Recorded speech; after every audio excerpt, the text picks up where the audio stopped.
द्रोणाचार्य और द्रुपद एक ही गुरुकुल में पढ़ते थे और उस समय द्रुपद महाराज ने द्रोणाचार्य को वचन दिया कि जब मैं बड़ा होकर राजा बनूंगा तब मैं मेरा आधा राज्य तुमको दे दूंगा। दोनों बड़े हो गए।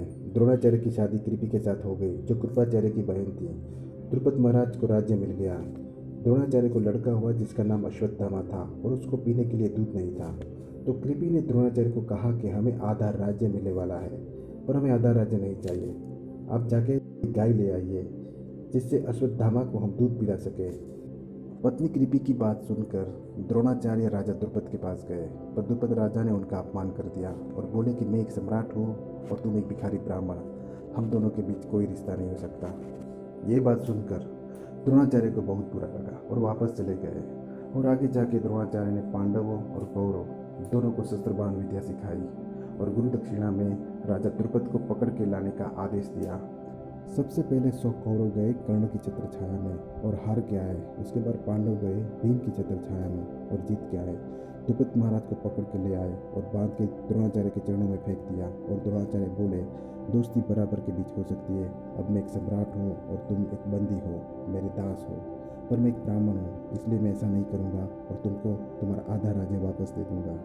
द्रोणाचार्य बोले, तुमने मुझे वचन दिया था और ब्राह्मण को दिए गए वचन को पूरा न करने पर तुम्हें नर्क में जाना पड़ता, तो मैं नहीं चाहता कि मेरा मित्र नर्क में जाए, तो आज से आधा राज्य मेरा और आधा राज्य तेरा।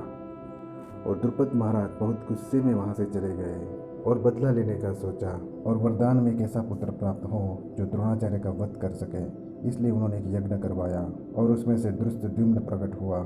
यहाँ भी धृष्टद्युम्न का जन्म द्रोणाचार्य का वध करने के लिए ही हुआ था। फिर भी द्रोणाचार्य ने उसको शस्त्रबाण विद्या सिखाई।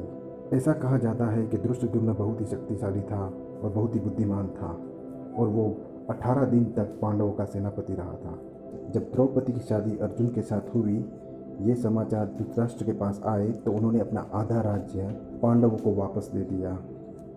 धृतराष्ट्र महाराज को बखूबी पता था कि द्रुपद महाराज की सेना बहुत ही शक्तिशाली है, पर आगे जाके दुर्योधन और शकुनी मामा ने वही राज्य धोखा देके वापस जीत लिया।